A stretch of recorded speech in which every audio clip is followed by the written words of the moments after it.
And I've got, trust me, I've got boxes of calls, and for some reason, turkeys like this call. It might not sound better to me than the other ones, but I'm telling you, I do this for a living, and if it didn't sound good, I throw it out the window. I have to have it work, and this call works very well. And just one thing to pay attention to when you are calling is try to match the cadence of the birds that you're calling to. I mean, they're not going. So even though that yelp may sound right, that's not in the same cadence that the birds are. So sometimes they'll go up to seven yelp. Sometimes it might just be. So just try to match what the birds are doing. If you can see him, that's what's nice. If you can watch the tom and see how he's reacting, you can tell. That's just a basic yelp. For a cut, it's just a sharp. Sometimes a lot of times when they come into the decoys, they're still in full strut. That's a tough shot for a shotgun. It's a pretty good shot for a bow, but for a shotgun, their neck and their head's all sucked down. And if you did want to mount the bird, a lot of times it seems like you have a pretty large area with a lot of loose feathers laying around if you shoot them at that time. So you can give a little, when they get in close, and a lot of times they'll stick their head straight up and offer you a good shot with the shotgun. So that's a good call. So the yelp is kind of everything's cool, and the cut is? A cut's just more of an excited sound. A lot of times if they're feeding, if they go, I hunt a lot of ranches, and the ranchers are feeding the hay out there, and a lot of times they'll fly down in the morning. If the rancher goes out there and rolls out a round bale, they'll be running over there, and you can see them when they get real content and they're eating. A lot of times they'll do the cut in that. So I've had it. If one's not calling in, I try everything. A purr's a very good, just a. Sometimes that'll get them in. The number one call to concentrate on is just a plain old yelp, because it works well. It works well. If you can call a hen in, if the tom's with a bunch of hens, if you can get the hen to come in, that works very well too. And the best way to do that is exactly duplicate what she's doing. If she is answering back to you, the same thing. And it's kind of like elk hunting, in my opinion. Sometimes you call before she's done, cut her off. Like if she's yelping, don't wait, call back to her while she is still yelping. So as soon as she's done, she already hears you calling. For some reason, that seems to trigger her and make them want to come in. So it works well. The basic, I mean, there's a ton of box calls out there. This is my favorite by land. Yeah, I like Miles. This. Yeah, this was a call. I remember when Larry first came out with these. And yeah, thanks.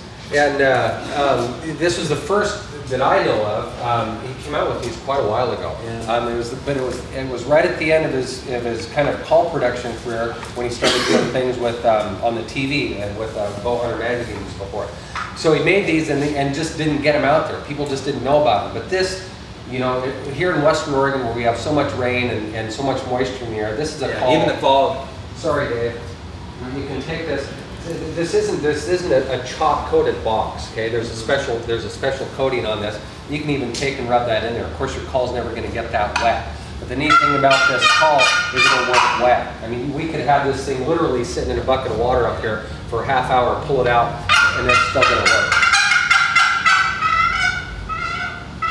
Okay, so and even we've been in situations, you know, where I've hunted with Jody on the coast there, where it's foggy, and these boxes pick up moisture from that.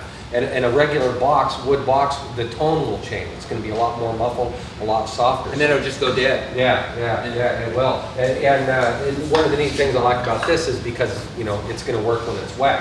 At the same time, a lot of times, you know, a bird will respond to this call, but maybe they won't come in. And that's where I, you know, every time I'm out there, I'm going to have a box call, a slate call, and a diaphragm call. The slate call.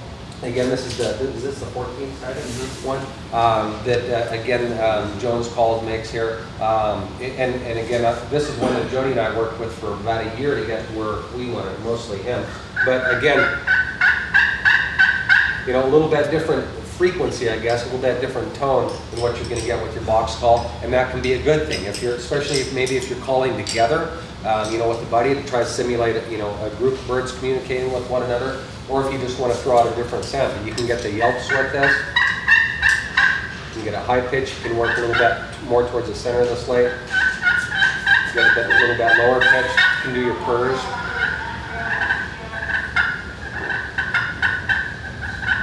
Purrs, again, they're just a contented call. A lot of times when you see hens feeding and as they're in between pecks, that's what they're doing. They're just purring, saying we're happy, everything is good. So we'll do that, and then a diaphragm call. Before we get on the slates, before we go any further, Yeah. Oh. I don't like packing stuff because I'm out of shape and getting old. I take this mini striker likes with his me every striker. single time. This is And the gonna take reason an hour. is, everyone sounds incredibly different. I have sat down and called with the slate, nothing, changed strikers, and that bird acts like it's on a wire. I mean, just running as fast as it'll go. This is a cherry striker, made out of regular cherry. I've got sycamore, I've got white oak, I've got laminated, I've got aluminum, I've got oak, maple, cedar, Start all a fire. sorts. Huh? Yeah. Start a fire. Yeah, this is a cherry one. The slate call, the nice one about the Jones slate call is it is a 14-sided call. It's got square corners on it, unlike most of the round ones. The thing I like about that is some people hold their slate calls like this, against their legs or anything. I personally like to hold it on the side like this because you can direct your sound. You see all these holes on the bottom? That's where that's the sound chamber comes out of there. So if you want to call in Western Oregon, you have a lot of this stuff. So it's not like in Texas, you can make a little sound and they'll hear you from 3 counties over. Over here, you got to sometimes be pretty loud with the wind and the way the terrain is. So you can hold this call like this. A striker's is, if you can write your name, you can make a sound on a striker call. It's the same thing. You hold this just like a pencil for a yelp. You make contact down. It's just an oval circle. Go down, never lift it off the surface of the slate. The higher out to the outside of the call you go, the higher pitch, the more into the center. Oh, the deeper, there you go. I knew it was something like that. So it's very easy to use these.